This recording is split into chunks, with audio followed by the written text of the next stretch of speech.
السلام علیکم ورحمۃ اللہ وبرکاتہ۔ الحمدللہ کفا وسلام علی عبادہ الذین اصطفیٰ، اما بعد۔ معزز ناظرین، نبی کریم جناب محمد الرسول اللہ صلی اللہ علیہ وسلم نے جنگیں کیوں کی، اس موضوع کی 11ویں نشست آپ کی خدمت عالیہ میں حاضر ہے۔ موضوع ہے جنگوں میں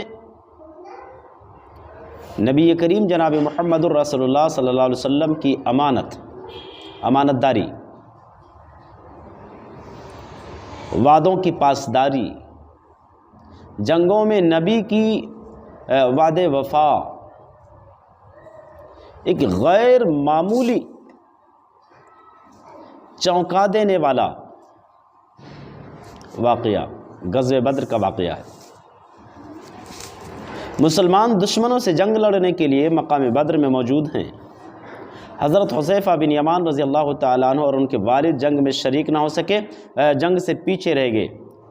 جنگ میں شرکت کرنے کے لیے گھر سے نکلے، راستے کا انتخاب غلط کر دیا۔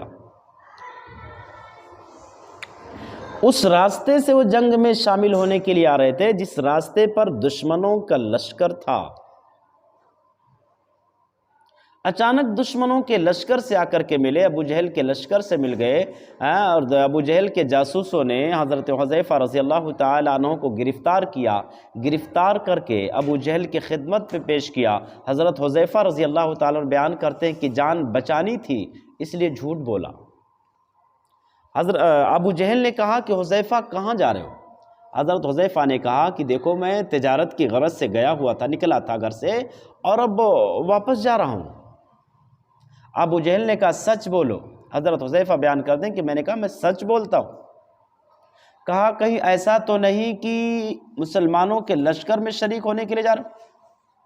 حضرت حذیفہ رضی اللہ تعالیٰ عنہ نے کہا کہ کون سا لشکر، کیسا لشکر، کس طرح کا لشکر، مجھے کچھ پتہ نہیں ہے۔ ابو جہل نے جب حضرت حذیفہ رضی اللہ تعالیٰ عنہ کی اس طرح باتیں سنی، اسے یقین ہو گیا شاید انہیں جنگ کے بارے میں کچھ پتہ نہیں ہے۔ ابو جہل نے کہا حضرت حذیفہ سے کہ حذیفہ وعدہ کرو کہ تم کو اگر معاف کر دیا جائے، تمہیں چھوڑ دیا جائے تو تم جنگ میں شریک نہیں ہوگے بلکہ سیدھا مدینہ اپنے گھر کو جاؤ گے۔ حضرت حذیفہ رضی اللہ تعالیٰ عنہ نے کہا کہ میں وعدہ کرتا ہوں کہ میں اپنے اسلامک لشکر میں شریک نہیں ہوں گا بلکہ میں سیدھا واپس اپنے گھر مدینہ جاؤں گا۔ ابو جہل نے چھوڑ دیا۔ حضرت حذیفہ رضی اللہ تعالیٰ عنہ سیدھا اپنے والد کے ساتھ مسلمانوں کے لشکر میں آ کر کے مل گئے۔ اللہ کے نبی سے پورا واقعہ بیان کیا، پورا واقعہ سنایا۔ اللہ کے نبی نے کہا حذیفہ یہ بتاؤ کیا تم مدینہ واپس جانے کا وعدہ کر چکے ہو؟ حضرت حذیفہ رضی اللہ تعالیٰ عنہ نے کہا کہ جی ہاں، میں نے وعدہ کیا تھا کہ میں مدینہ واپس جاؤں گا۔ اللہ کے نبی نے کہا کہ حذیفہ اگر تم وعدہ کر چکے ہو تو آپ سیدھا مدینہ جاؤ، آپ کو ہمارے ساتھ مل کر کے جنگ لڑنے کی ضرورت نہیں ہے، اللہ ہماری مدد کرے گا، ہماری مدد کے لیے اللہ کافی، اللہ اکبر۔ ایسے نازک موقع پر اللہ کے نبی نے وعدوں کو پورا کرنے کی تعلیم دیا ہے کہ اگر آپ نے وعدہ کر لیا ہے تو وعدوں کو پورا کرنا سیکھیں۔ وعدوں کو پورا کرنا پڑے گا، اگرچہ آپ نے کسی غیر مسلم سے، کسی غیر سماج والے سے وعدہ کیا۔ آپ اندازہ لگاؤ کہ ایسے نازک موڑ پر، ایسے خطرناک گھڑی میں دو سپاہیوں کی طاقت، جو دو فوجیوں کی، دو بہادروں کی طاقت کتنی بڑی طاقت مانی جائے گی۔ دشمن مقابلے میں کافی تعداد میں ہیں، دشمن پوری تیاری سے ہے، مسلمان کمزور ہیں، تعداد میں کم ہیں، بڑے قسم پرسی کی حالت میں مسلمان تھے، بڑی غربت اور ناداری کی حالت میں مسلمان اپنے گھروں سے نکلے تھے۔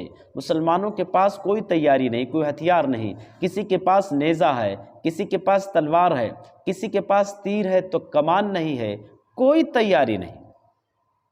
ایسے قسم پرسی کے ایام میں، ایسے غربت اور ناداری کے ایام میں دو لوگوں کی طاقت بہت بڑی طاقت مانی جاتی ہے۔ لیکن اللہ کے نبی نے حضرت حذیفہ سے کہا کہ حذیفہ اگر تم نے وعدہ کیا مدینہ واپس جانے کے لیے تو آپ مدینہ واپس جاؤ، اللہ ہماری مدد کرے گا، اللہ اکبر۔